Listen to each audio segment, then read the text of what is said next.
terrestrial, animal venoms, and poisons. So for our table of contents, first is the introduction to plant toxicities, toxic effects by organ, clinical study of plant poisons, introduction to animal venoms, properties of animal toxins, venomous animal groups, antivenom, and the current issues. So let's go to the introduction to plant toxicities. Plants are essential stationary chemical factories. Since they cannot run away from predators, they synthesize complex secondary metabolites for defense. So the plant kingdom contains 300,000 species, and their toxic effects on humans range from simple hay fever, serious systemic reactions, and factors affecting concentration of plant toxins are the part of the plant exposed. As in some plants, the roots are deadly while the is edible. Next is the age of the plant, where a young plant may be more toxic to protect its growth, or toxins may concentrate in mature seeds to ensure species survival. And then for the soil quality, UV exposure and water stress, this can trigger a plant to increase its chemical defenses. Then genetic variation, and lastly is the chemical structure of the toxin, where the actual chemical skeleton determines how it interacts with human physiology. For the poisoning syndromes caused by plants, first is the antimuscarinic, for example, are the atropa and the tura. So they block muscarinic cholineceptors. Second is cardiotoxic. Examples are Adenium digitalis, where they inhibit the cellular sodium potassium decrease and increases the contractility and enhances the vagal effect. Next is convulsants. Examples are anemone, conium, and nicotinia. So their mechanism is the blockade of gamma aminobutyric acid, the receptor, on the neuronal chloride channel, alteration of acetylcholine homeostasis, mimic excitatory amino acids, sodium channel alteration, and hypoglycemia. Next is cyanogenic. Example is Eriobotria and Prunos. Mechanism is gastric acid hydrolysis of cyanogenic glycosides releases cyanide. And then dysrhythmia, examples are acotinum and veratrum. Mechanism is sodium channel activation. And then nicotinic, for examples are conium, nicotinia, and laburnum. They stimulate the nicotinic cholineceptors. Next is pyrrolizidine. Example is Synestia. So the pyrroles injure endothelium of hepatic or pulmonary vasculature, leading to occlusive disease and hepatic necrosis. And lastly, we have taxalbumine. Examples are abrus and ricinus. So mechanism is the protein synthesis inhibitors leading to multiple organ system failure. Moving on to the toxic effects by organ. First, we have skin. So skin reactions are categorized by how the body responds, whether through direct physical damage or an immune system overreaction. First is the irritant contact dermatitis, which is common with many plants. This is a non-allergic response, so if you touch it, you get hurt.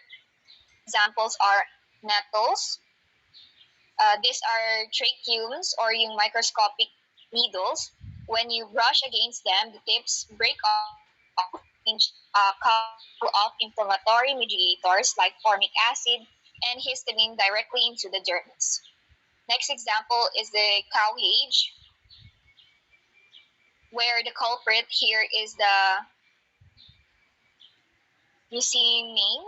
This is a proteolytic enzyme where it breaks down proteins, which triggers intense itching or pruritus and redness. Second is allergic contact dermatitis. So this is the immune response. So unlike irritants, this requires sensitization. And the first time you touch it, nothing may happen. But the second time, your T cells attack. Major causes are Philodendron scandens or the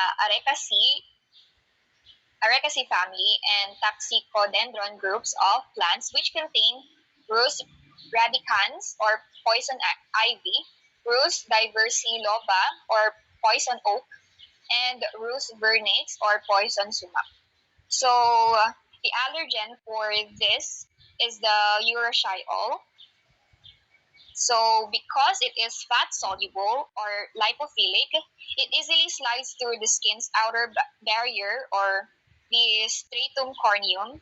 It then hitches a ride on the Langerhans cells, which present it to the immune system as a threat, triggering a T cell mediated delayed hypersensitivity. Third is the photosensitivity, and this is unique because it often involves ingestion. For example, is the St. John's wort and mechanism where the toxin hypericin enters the bloodstream and travels to the skin. When UV light hits the skin, it reacts with the hypericin to create oxidative stress, leading to lesions and swelling in areas exposed to the sun like the nose and the ears. Next organ is the respiratory tract. Respiratory tract toxicity here is usually airborne or related to occupational exposure. First is allergic rhinitis or hay fever, a classic type 1 hypersensitivity to pollen. For example, is ragweed, where the body produces IgE antibodies in response to these proteins. Second is the cough reflex. This is a chemical reaction in irritation of the mucous membranes. And then capsaicin from peppers stimulates the sensory nerve endings, especially TRPV1 receptors, in the airway, triggering an immediate cough. Next is the gastrointestinal system, where GI toxicity ranges from simple purging to sophisticated cellular sabotage. First is direct irritant effects, where the ingestion of a toxic plant can cause irritation of the GI tract, resulting in nausea, vomiting, and diarrhea. Examples are the toxic quinolizidine alkaloids found in buffalo beans.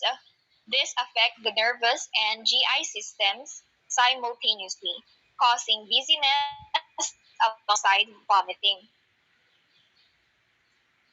And then another example are the nuts from Aesculus hippocastanum or the horse chestnut and Aesculus glabra, Ohio buckeye, containing esculin or glucoside. Second is the antimitotic effects or yung cell division blockers. Example is the podophylotoxin, which is found in Podophyllum peltatum or from the May apple, especially in its foliage and roots. Mechanism, it is, so yung agent na yon, it is a spindle poison where it binds to tubulin, preventing the formation of microtubules since cells cannot move their chromosomes without microtubules. Mitosis or yung cell division stops. This is why it causes such severe vomiting and the rapidly dividing cells of the gut lining are the first to be affected. Last, for the gastrointestinal system, is the protein synthesis inhibition.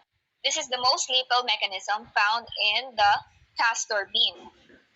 Toxic agents in castor bean are ricin and ricin 2, which is more toxic and made up of an A chain and a B chain. For, uh, for the mechanism of B chain, this chain binds to galactose on the cell surface, acting as a key to trick the cell into bringing the toxin inside via endocytosis. And then for a mechanism for A chain, so once inside, the A chain is released. It then targets the 60S ribosomal subunit. And then its action, it clips a single adenine residue from the 2S rRNA. This is a catalytic process where one single ricin A chain can systematically disable every ribosome in cell, completely halting protein synthesis. The cell essentially starves at a molecular level and dies. Next is the cardiovascular system. Actions on cardioactive glycosides. Sources found in Digitalis purpurea or the plants foxglove, squill, skilly, maritima, lily of the valley, and milkweed. Mechanism: this compound inhibit the sodium-potassium pump in heart cells. This increases intracellular sodium, which indirectly raises calcium levels. More calcium leads to stronger heart contractions. Note that they make the heart beat more forcefully. Useful in medicine, ngam overdose could dangerous. Next group. Next is action on cardiac nerves. We have here the Veratrum species, like the plants are Veratrum viride, Veratrum album, and Veratrum californicum. Mechanism: they prolong sodium current, leads to repetitive cardiac responses. When these plants ingested, they causes nausea, vomiting, hypotension, and bradycardia. Too much sodium activity overstimulate the heart and slow it down abnormally. Next is the gyanotoxins. Bind sodium channels, leads to increased sodium conductase. They keep sodium channels open longer, disrupting normal heart rhythm. Next is action on aorta vasoactive chemicals. We have here the mistletoe-toxins. Toxins are the pharotoxin and viscotoxins. Causes negative inotropic effect, weaker contractions leading to hypotension, vasoconstriction, and bradycardia. Instead of strengthening the heart, they weaken it and lower blood pressure. Next is the ergot fungus or the Claviceps purpurea. Produces ergot alkaloids, leads to intense vasoconstriction or blood vessel narrowing. Can cause gangrene in extremities and induce abortion in pregnant women.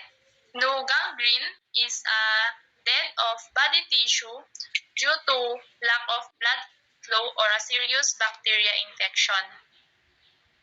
Next. Next organ, the liver.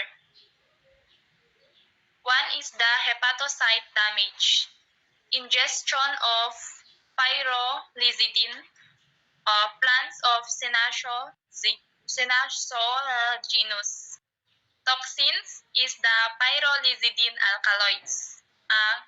Mechanism: cause hepatic veno-occlusive disease by inducing lipid peroxidation, which damages liver cells and obstruct small veins in the liver.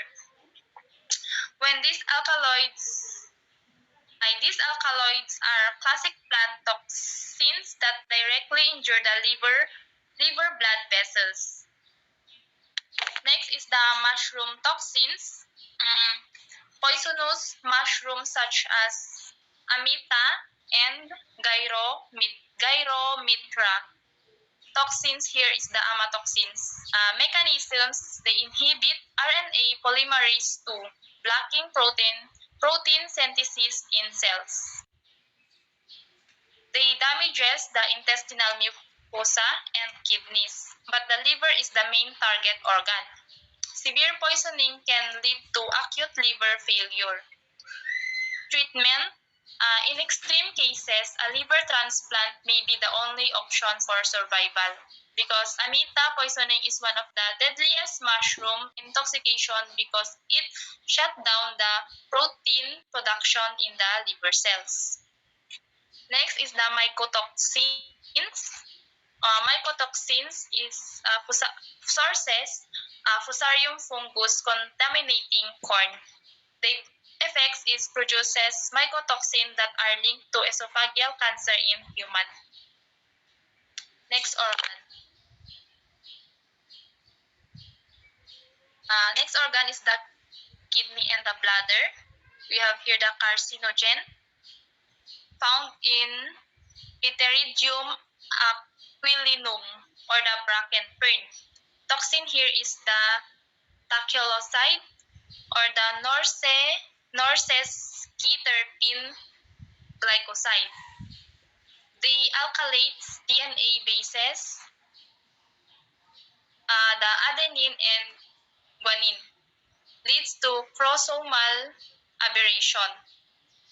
Carcinogenic leads to bladder tumor in cattle, the epithelial and mesenchymal. Next is the kidney tubular degeneration. We have here the Plantantium or the cockleburr. Toxins are carboxyatropiloside. Effects microvascular hemorrhage, kidney tubular necrosis, and liver centrifugal necrosis. Next is the Cortinarius genus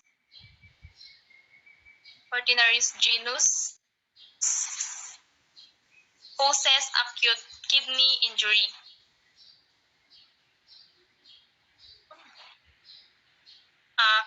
This certain toxic mushroom can cause acute kidney injury because mushroom poisoning doesn't just affect the stomach.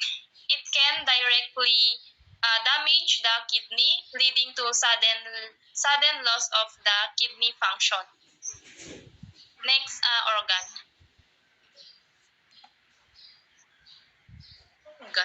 Blood and bone marrow. We have here anticoagulants. Sources are sweet clover, Melilotus alba, infected by fungi. Toxins here are the dicumarol, a derivative of fumarine. Dicumarol acts as a potent by interfering with vitamin K-dependent clotting factor. This prevents blood from clotting properly, leading to hemorrhage in livestock, especially the cattle. This has historically caused fatal bleeding when they consume spoiled clover hay. Next is the bone marrow genotoxicity, found in ergimon or the poppy plant and Papaveraceae family. Toxins here are the sanguinarine. Sanguinarine intercalates into DNA, meaning it is slipped between DNA strand and disrupt their structure. This can cause mutation and has carcinogenic potential.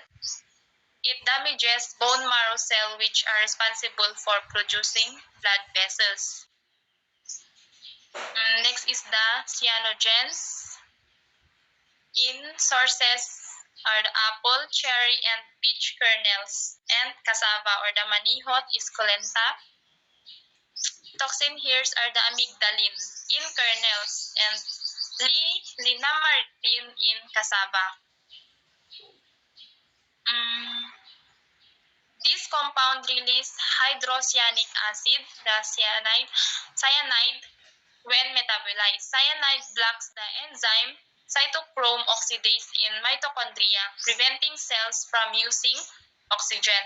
This leads to respiratory failure. Severe poisoning can cause death by asphyxiation. Since oxygen is present in the blood but cells cannot utilize this. Next system. Next is the nervous system. We have here epileptiform seizure. This toxin acts on nervous system, especially interfering with inhibitory signals in the brain. When inhibition is blocked, neurons fire uncontrollably, leading to convulsion similar to epilepsy. We have here the plants, water hemlock or the Cicuta maculata.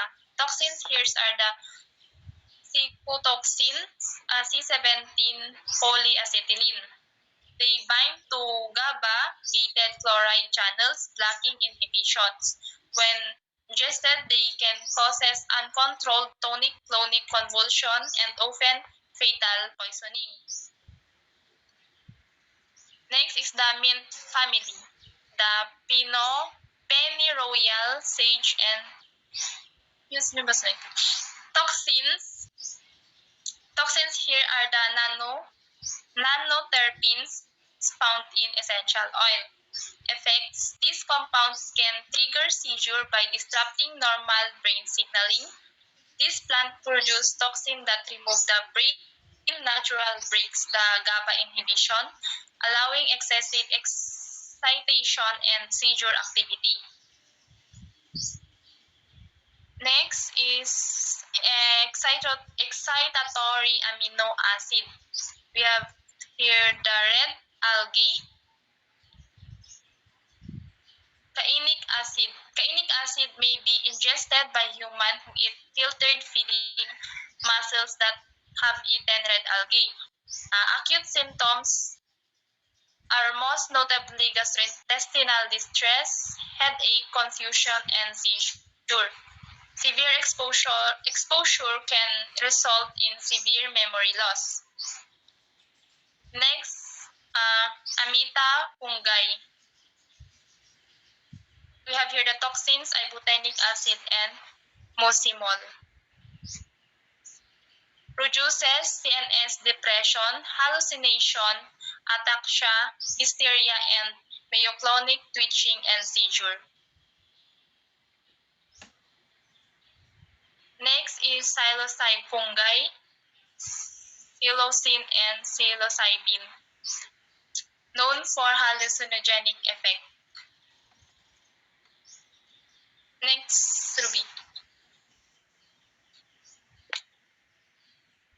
Next is the motor neuron demyelination. Sources here are Karwinska, Humboldtina, na ano siya sa seeds. Toxins are the anthracenones. As they effects, ascending paralysis leads to demyelination of large motor neurons. Bulbar paralysis in fetal cases. Tapos lang, atelectasis, emphysema, massive liver necrosis. Next, parasympathetic stimulation. Sources, mushroom. Toxins here are the muscarine. The mechanism are parasympathetic overstimulation. When disingested, may causes urination, diarrhea, sweating, salivation, and lacrimation.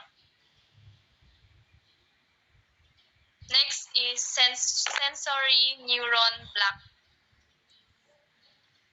Capsaicin activates the vanilloid receptor 1, leads to burning, desensitized transient receptor potential vanilloid 1, leads to pain relief.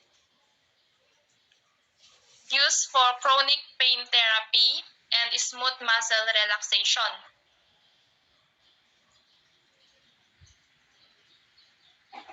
Next.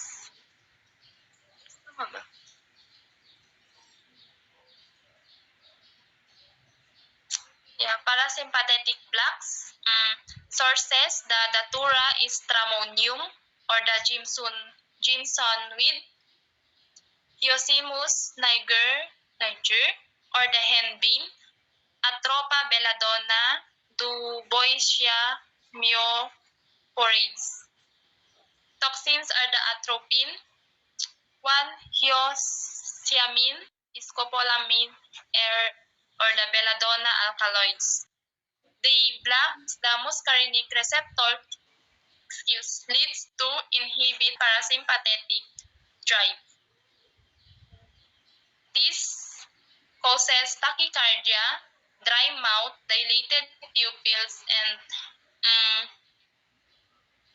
decreased GI motility.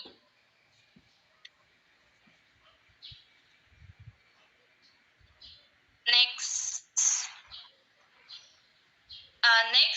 the skeletal muscle and neuromuscular junction. Neuromuscular junction, this is the site where the nerve communicates with the muscle through acetylcholine. It's the connection point that controls muscle contraction. When toxins or plant compounds interfere here, they affect movement, breathing, and even survival. We have here the toxins act especially at the neuromuscular junction. Example is here the anabasine from Nicotiana glauca or the tree tobacco. This causes prolonged depolarization at the neuromuscular junction. In simple terms, the muscle keeps firing without rest, leading to spasm, weakness, GI irritation, and respiratory compromise. Next is the curare from Strychnos toxifera, Chondrodendron tomentosum.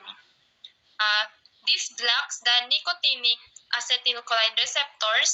If the receptors are blocked, the nerve signal cannot reach the muscle, may result paralysis and respiratory failure. Next is the anatoxin A from Anabaena flosaceae, a species of alga. These act like acetylcholine but overstimulates and then block both nicotinic and muscarinic receptors. The effect is rapid respiratory arrest and death. When ingested by animals that drink pond water with the red alga present, depolarized with blocks and animal nicotinic and muscarinic acetylcholine receptor, which can cause death from respiratory arrest within minutes or hours. Next is the skeletal muscle damage. This plant specifically attacks the muscle tissue either by destroying the muscle fibers directly is thermopsis, or by blocking the energy suddenly needed by muscle contraction like the acacia. We have here the thermopsis species or false lupin. They contain quinolizidine alkaloids that can cause direct necrosis of skeletal muscle fibers, result in locomotor depression and recumbency, especially in livestock. Last is the Cassia obtusolia, sample or a sickle pod. They inhibit mitochondrial NADH oxidoreductase, which disrupt energy metabolism in muscle cells. leads to degenerative myopathy affecting both cardiac and skeletal muscles, causing weakness and collapse. Yun lang, thank you.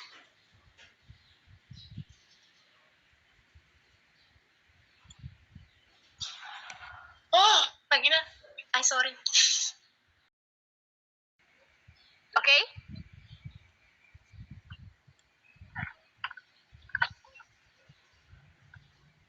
So moving on in the bone and tissue calcification, consumption of Solanum macrolococylon by sheep and cows can cause a marked decrease in bone calcium and calcification of the vascular system due to a water-soluble vitamin D-like substance.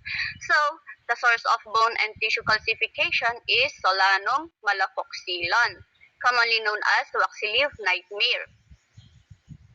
It contains water-soluble vitamin D-like substance that change how the body handles calcium. Na instead, jay calcium kat ag-stay lang ijay bones where it is needed, sa balimot kan ti aramiden na. It reduces calcium in bones, making bones weaker, causes calcium to build up in soft tissues where it should not be. Because of this, calcium can deposit in blood vessels, the lungs, and the joint cartilage and the kidney. So this condition is called calcification, which means calcium hardens in place it normally should not. In severe cases, other organs such as the lungs, joint cartilage, and the kidney may also be affected. So in reproduction and teratogenesis, in abortive patients, some plants can cause abortion to pregnant livestock, especially the plant Astragalus and Oxytropus that contains a harmful substance called trinsonine. And the plant Lucena lucophala ipil-ipil or and Lucena glauca and Mimosa pudica, also known as Macahia, contains a toxic substance called mimosine, causing uncoordinated gait or poor coordination, goiter, infertility, and fetal death in cattle. In teratogens, some plants do not cause abortion, but they can cause birth defect in the baby. So the plants Veratrum californicum or the California false hellebore, when eaten by pregnant sheep, it can cause deformities in the offspring, include cyclopia or one eye instead of two, exencephaly, brain outside the skull, and the microphthalmia or the very small eye in sheep. These plants contains toxic alkaloids called gervine, causes teratogenesis that blocks cholesterol production, which is very important for normal baby development, affecting sonic hedgehog gene or which is very important in forming baby's head and brain, causing loss of midline facial structure. Next.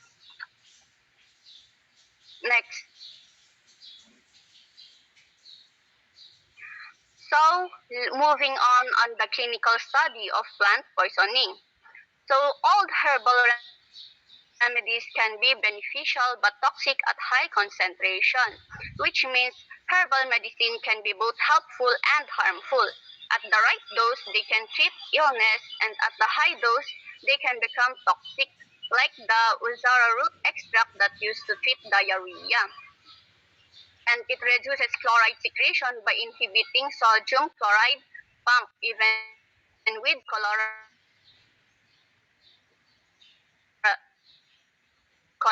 toxin present.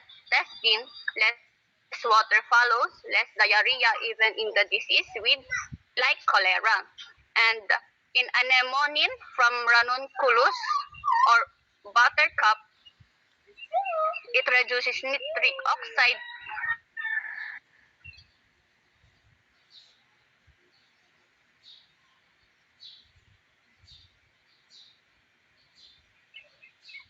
anemonin from ranunculus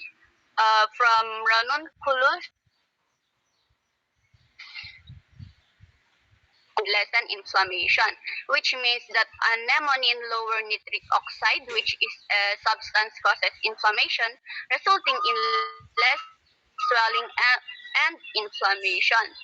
And moving on, Moving on into the introduction to animal venom.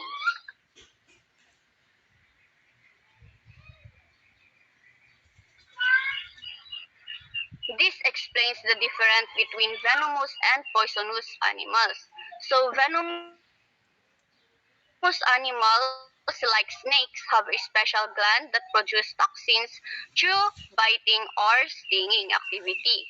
While poisonous animals like frog causes poison through ingestion, which means you get poisoned by eating it or coming into contact with it. It also explains the function of venom. Some plants use venom for hunting prey or offense like snakes, while others use it to protect themselves from predator or the defense like stingray or both. So the third definition compares plant toxin and animal venom, which means plant toxins are usually simpler and come from one main harmful substance, while animal venom are more complex because they contain many different toxic substances. So next, so in properties of animal toxin, animal venoms are very complex mixture of chemicals. It is a combination of many substances include protein and peptide, which is a major component that affect the body. Amines, which can cause swelling or inflammation, lipids, and other substances that act on ion channels, receptor, and enzyme. Because venom is complex, how it affects the body depends on its bioavailability or how it enters and spread in the body. This is influenced by factors like its size, composition, solubility, blood flow, and absorption mechanism. Next,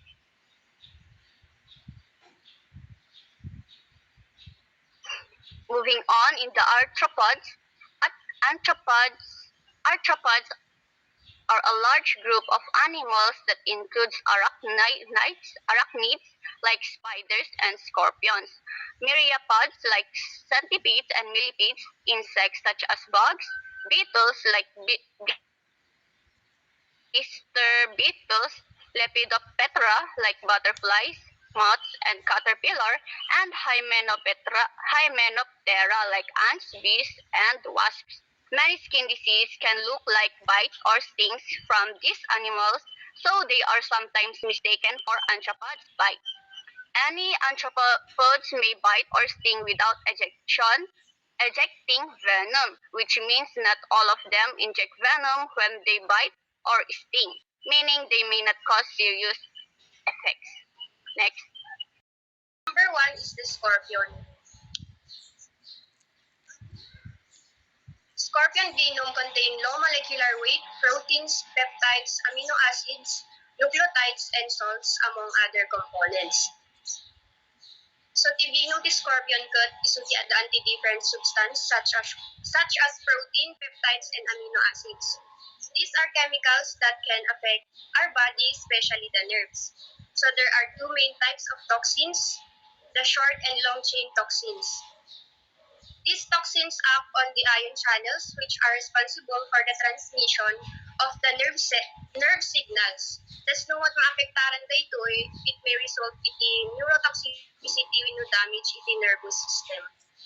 And its mechanism, the toxin disrupts normal nerve signals leading to overstimulation. So kas na ang overactive agita especially the nerves and muscles. Next.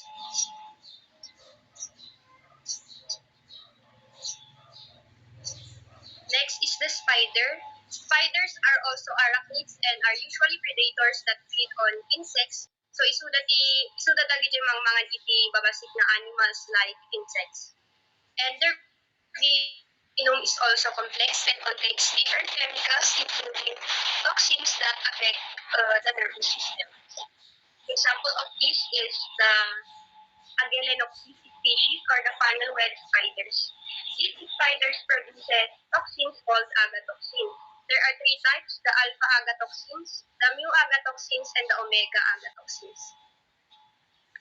Dagitoy isuti ang target iti ion channels na similar with lang iti scorpion which affect nerve functions.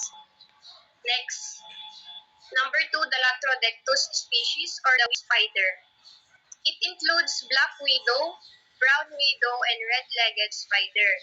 Testivenom dakot isuadaan ti latrotoxin, which are very powerful.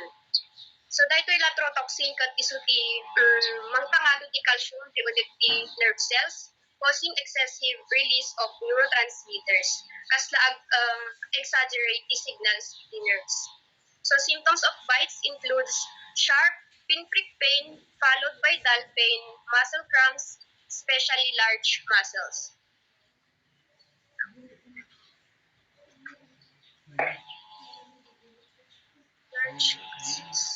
Next, number 3, the Loxosceles species or the brown or violin spider. It is also known as fiddleback spider or brown rectus. Their venom contains different enzymes like phospholipase and protease na mang-damage kadagijay cells di body. It also causes vasoconstriction or narrowing of blood vessels, which leads to tissue damage. Tapos, di kagat na usually mild at first, sumahan na marit na nga dagus, nang nabuhay bayag mabaling nga result, iti serious damage to skin. Next, the Steatoda species, or also known as the false black widow. Its venom affects the nervous system and it disrupts the signals between the brain and muscles. And because of this, the person may experience muscle twitching, muscle cramps, or sakit ibang bagi, muscle weakness or fatigue. And in severe cases, it may cause temporary paralysis. Next, number 5, the Kera campion species, or also known as granite spiders. Dagitoy nga species kat napigsakin aggressive, their bite causes red and wheel when yung narabaga nga bukol teeth.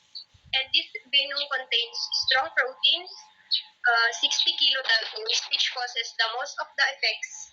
And because of the chemicals such as norepinephrine and serotonin, it can affect the nervous system and blood circulation. Tapos lumakagat ka dito yung si Japonicum, mabaling ka nga makareflect severe low pain or nasakit pinakagat. Tapos nausea and vomiting, chest pain, and headache. Next, the tarantulas. Tarantulas are large spiders that belong to the family of Theraphosidae. They are predators, isuda limang mga liitin sa bali nga animals, feeding on both small animals and insects. So they use venom to paralyze their prey or the animal na kananda, and this venom affects the nervous system, making it unable to move. So some toxins from tarantulas are being studied to become medicines, especially for heart rhythm problems and pain relief. Next is the tick or the garapata. Ticks are small parasites that feed on blood. They are dangerous because they can transmit disease such as Lyme disease, Rocky Mountain spotted fever, and typhus.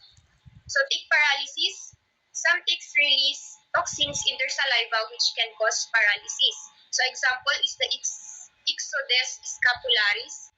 This tick produces different substances that help them stay attached to the host, prevent blood clotting, and avoid body's immune response. And yung tick bites, often not feeling immediately, so saan naman nga dagus, thus the symptoms na it appears after a few days and small red spot with swelling may develop. Next, the Chilopoda or the centipedes or alipihan. Chilopods or centipedes are venomous animals. Their venom is stored in specialized cells and released through glands, then delivered through their jaws. The venom contains protein, enzymes, and histamine, which causes pain and swelling or di panagindot tumibag. And next, the Diplopoda or the millipedes. Diplophodes are not venomous in the same way because they do not bite. Instead, they protect themselves by releasing chemical secretion from the sides of their body. And these chemicals includes benzoquinones, hydrogen cyanide, which can cause skin irritation and burning sensation.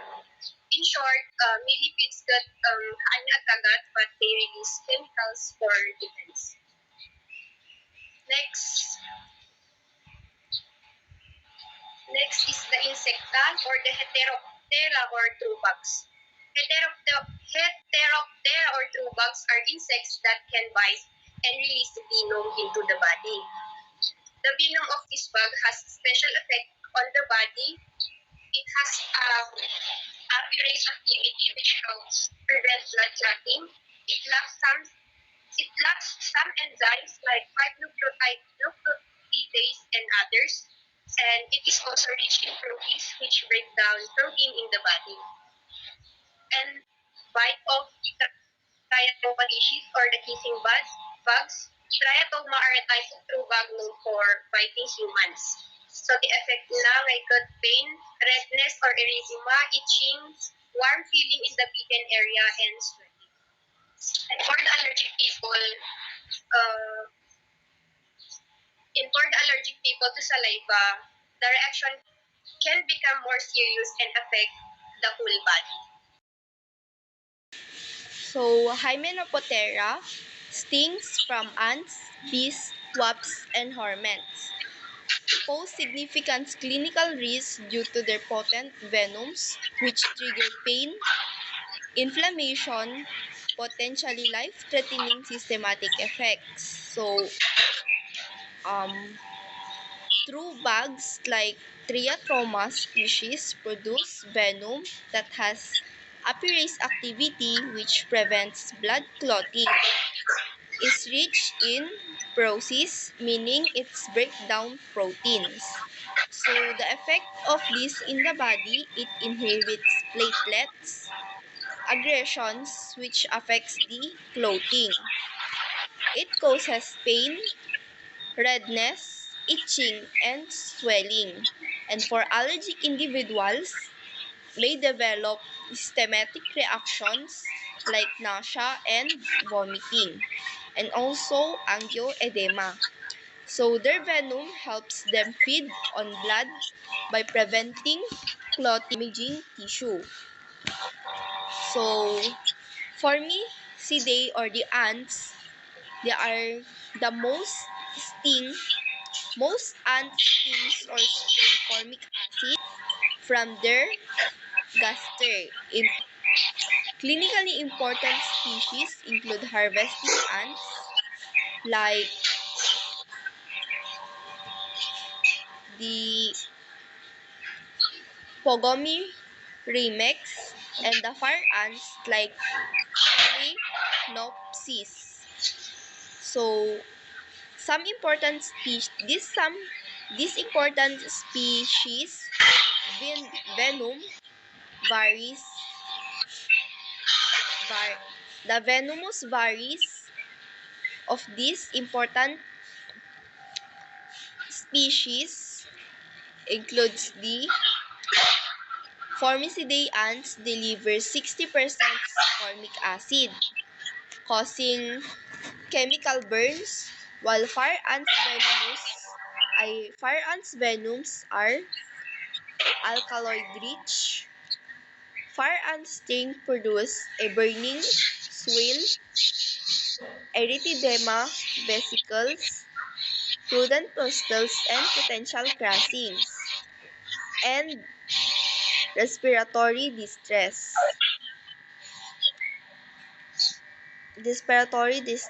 or death, explaining why fire ants accounts for many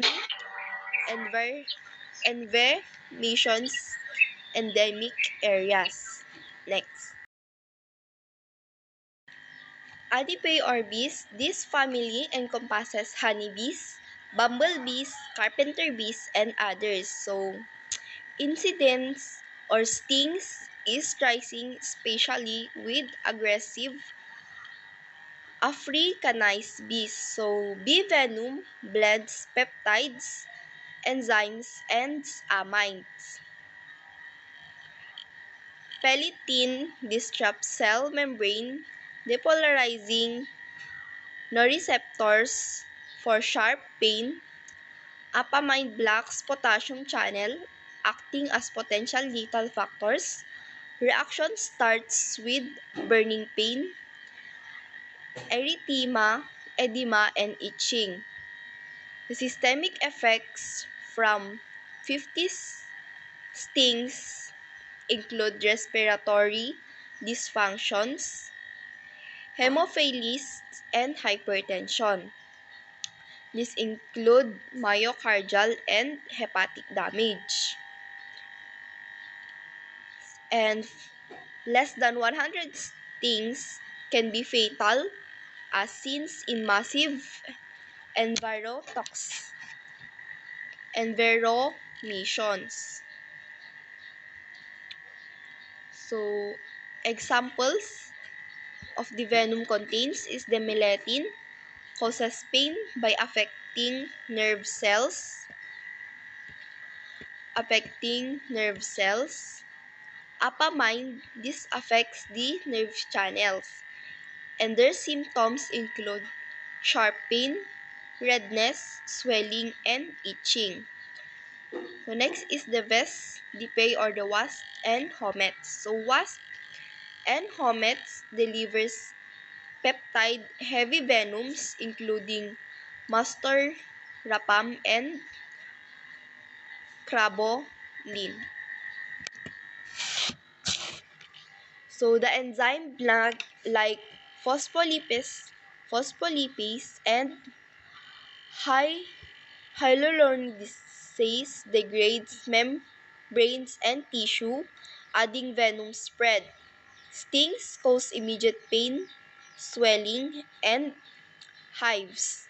Multiple risk anaphylaxis, explaining why viscid stings often required epinephrine in synthesizing the patient. So, also have enzyme like phospholipase and hyaluronidase. Their effects include the immediate pain. So, vasodilations and swelling,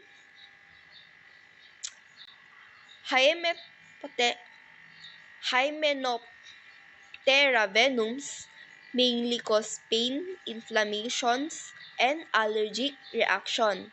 Sometimes it, their uh, their reactions can be sometimes be severe. Next,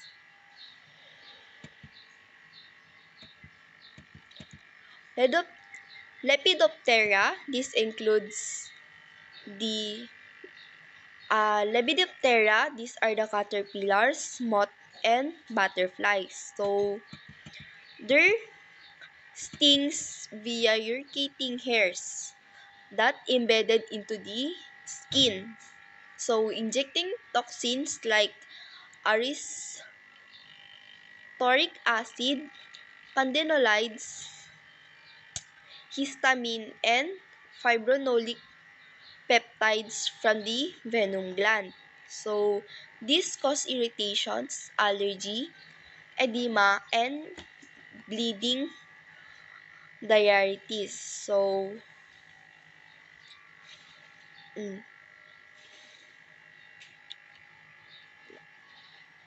bleeding diarrhea. Next, Mulos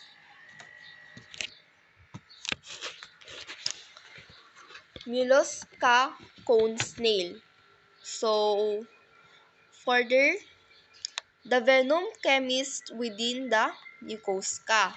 They synthesize over 100 conotoxins in a venom duct and inject them via harpoon-like teeth, targeting ion channel receptors and transporters like a natural combo drug. These, tox- these toxins forms a toxin cabal for synergistic spray takedowns in Fish Hunter like Conus percussions. So,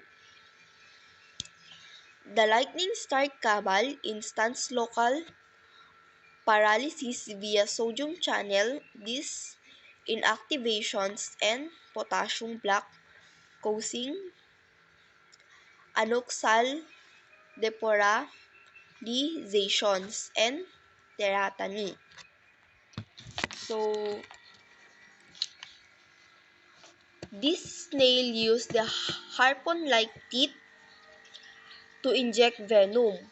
The venom contains conopeptides that act together. So the two strategies are the lightning strike cabal, which cause immediate paralysis, and the motor cabal, which is slower and has a systematic effect.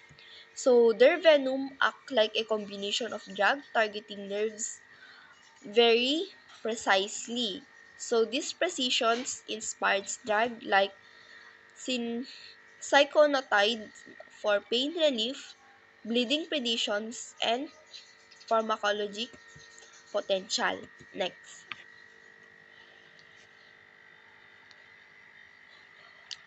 So we have the reptiles. So reptiles are venomous lizards and snakes showcase potent toxins delivery. Systemic worth noting for their medical risk and therapeutic promise. So we have the lizards. The Gila monsters. Only two venomous lizards exist. The Gila monsters and the bleeded lizard. So the venoms from lower jaw glands flow via ducts to groove teeth, shown drawn by capillary actions during their chewing bite. So the component include serotonin, phosphodipase, and a gilatoxin, causing intense pain, edema, hypotension, nausea, and weakness. So the venom characteristic delivered through groove teeth. It contains the substance like serotonin, phospholipase A, helodamine. So the symptoms include pain, swelling, low blood pressure, nausea, vomiting, and sweating. So there is no available anti-venom for this type of toxicity. So next, we have these snakes. So snake diverse venom families. So venomous snake spans viper, viperidae, elapidae, atratas, atratacipidae, and colubridae. So venoms mix proteins, peptides, metals, and amine. So we have the effect cascade, neurotoxin paralyze and disrupt clotting bleeding, cause cytotoxins, necrose tissues, and nephrotoxin fails the kidney. Next. So we have the enzyme. There are at least 26 different enzymes have been identified in snake venoms. No single venom contains all.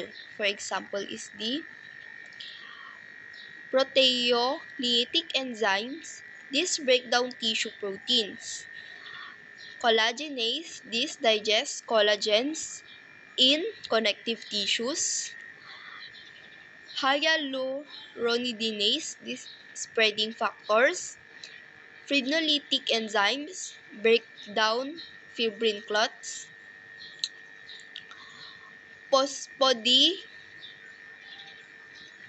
phosphodiesterase degrades DNA and RNA. Acetylcholinesterase found in cobra venom. Phospholipase A2 synergies with other toxins. So, snake venom metalloproteinase. This disrupt hemostatic systems by degrading proteins such as laminin, fibronectin, collagen IV, fibrinogens, and von Willebrand factor, causing hemorrhage and inhibitions of platelet aggregations. Next.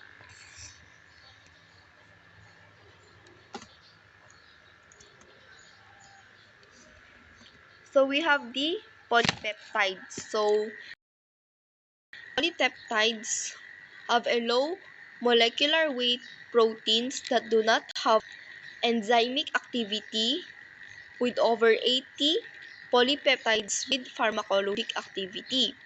Example are the arabiatoxin A, which blocks the neuromuscular transmissions, the cobratoxin that acts on neuromuscular functions, eye junctions, these integrins that interact with cell receptors, the myotoxin, glutamine, which causes muscle spasm and paralysis by affecting sodium channels.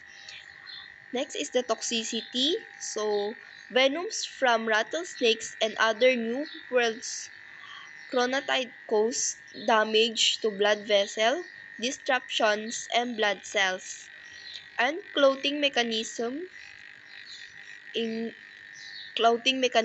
cardiac and pulmonary changes, neurologic and respiratory disbalance. The severity of poison depends on the amount and type of venom injected, location of the bite, age, size, and health of the victim, speed and type of treatment. So that may occur within less than an hour or several days through most fatalities occurs 18 to 32 hours after enovomation. Next. Ruby, next.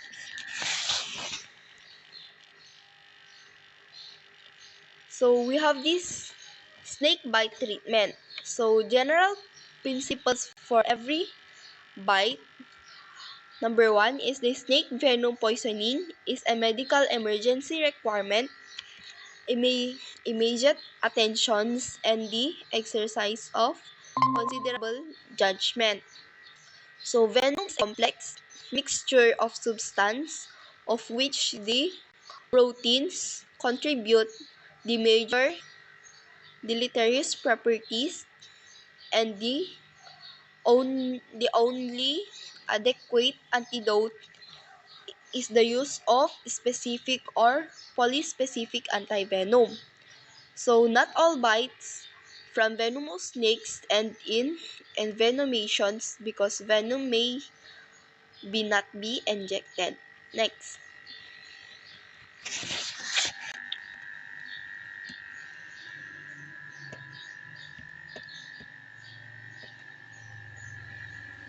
So we have the antivenom. So antivenom consists of venom-specific anti-reza, the antibodies contract from immune serums to venom. So anti-reza containing neutralizing antibodies. We have the one antigen, the monospecific, and the several antigen. So all antivenom risk hypersensitivity. We have the type 1, the immediate hypersensitivity reactions caused by IgE immediate mass cell activation leading to histamine release and possible anaphylaxis. We have the type 2 hypersensitivity. The serum sickness can appear several days after treatment when antigen body complexes deposits the tissue, causing inflammation in the skin, joint, kidney, and other organ.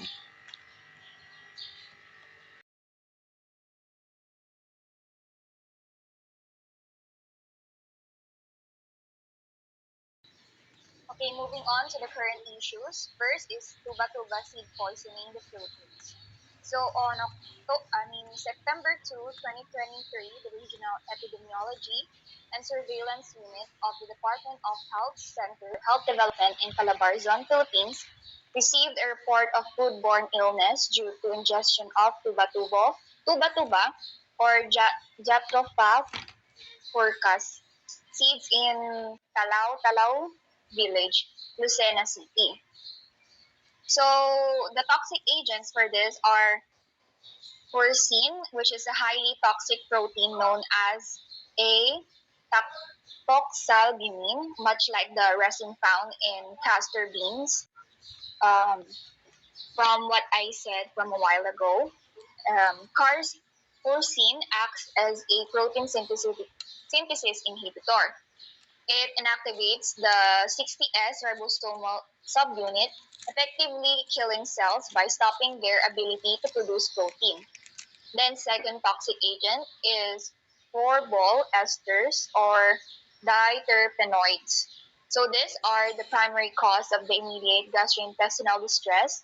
They are extremely potent mucosal irritants that trigger intense purgative effects, such as severe vomiting and diarrhea.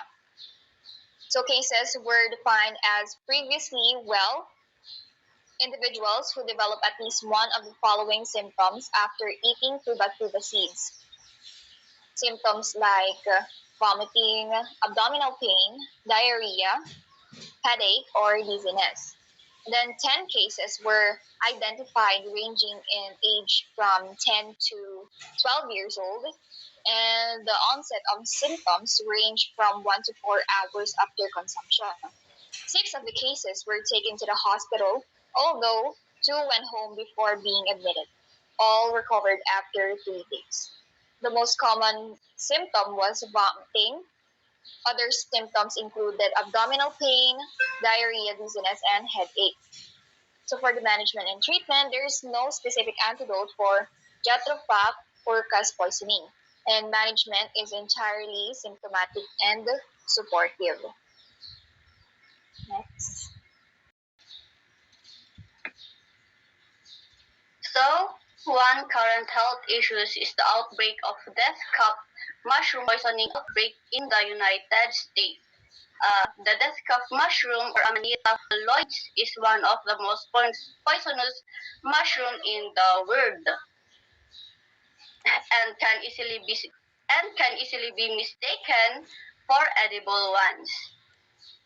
An unprecedented number of illness and death have been linked to this mushroom, particularly in California following rainy weathers. So people get poisoned when they accidentally eat this toxic mushroom, especially during foraging. The poison attacks the liver and kidneys and even in a small amount can be deadly. Symptoms may start with vomiting and diarrhea, but can later lead to organ failure. These issues highlight the importance of proper knowledge and awareness to stay safe. We should never eat wild mushroom unless they are identified by an expert.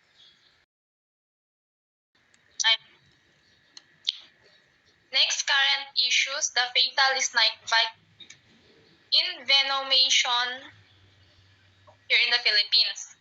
This report details a documented case of fatal king cobra, the Ophiopagus hana, envenomation in the Philippines. A 46 years old woman from a mountainous town in Leyte was bitten on her left thigh by a snake.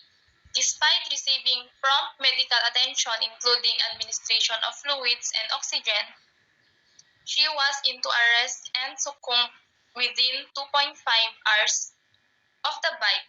Inadequate pre-hospital care including endotracheal intubation and assisted ventilation highlights a notable gap in emergency medical services. Photographic evidence verified by a herpetologist confirmed the involvement of a king cobra with venom presenting with a swift and lethal systemic effect that led to the patient demise.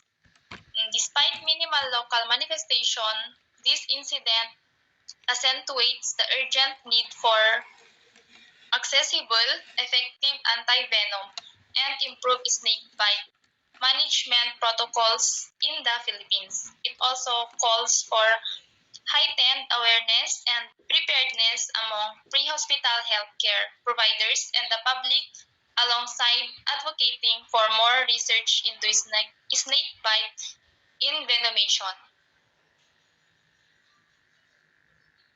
Next.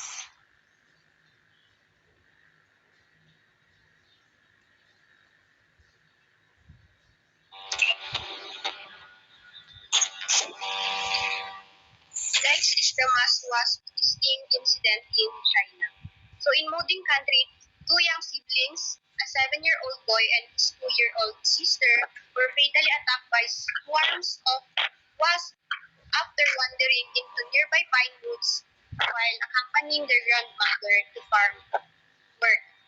So the complication, the wasps were identified as Vespa velutina nigritorax, reportedly raised by a local farmer who now faces charges of negligent homicide. The grandmother was also hospitalized due to multiple stings. Thus, impact na, the children suffered extreme injuries with over 300 and 700 stings respectively, leading to their deaths and raising public concerns over the safety of managed or nearby wasp population. So these hornets are aggressive, especially during the harvest month of July to October. Tapos, ipagpagyanan tangay kantin, itulit lang other dry leaves. So once na na-disturb mo timay sa dry or dapat the camp, it releases a scent that calls the whole colony. So why is it deadly? Kasi handa nga matay. Unlike honeybees, these hornets do not die after stinging. They can sting you nga paulit-ulit and their sting is painful or nasanipit because the venom is like a poison that melts your skin. And if you get hundreds of stings, your kidneys will stop working. So it's not just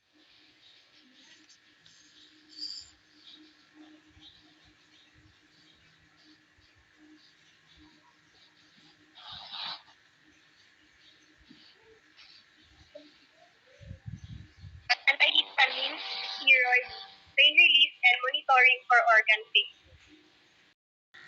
And that's all for today. Thank you so much for listening.